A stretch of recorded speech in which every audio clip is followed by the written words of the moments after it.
Ito yung unang araw namin sa Philippines at saka ito yung yung bahay namin doon. Isang maliit na bahay lang.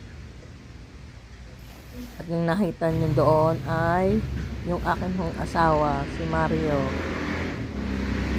Umuwi kami ay May 2024 hanggang August 2024. Nandito kami sa Philippines. Pero ngayon nandito na kami sa US.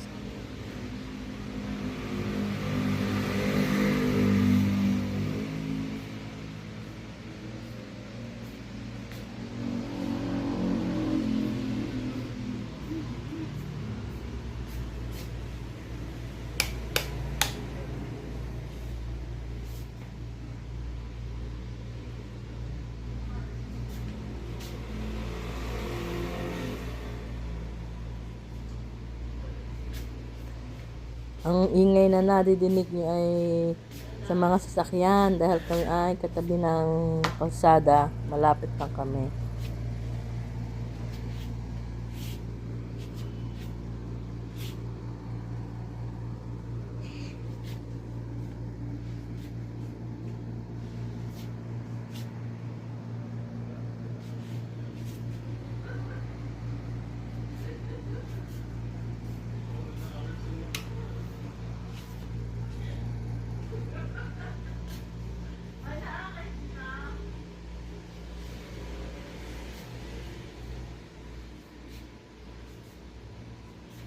Lapin, marami pang bibilhin. Yan, my creation.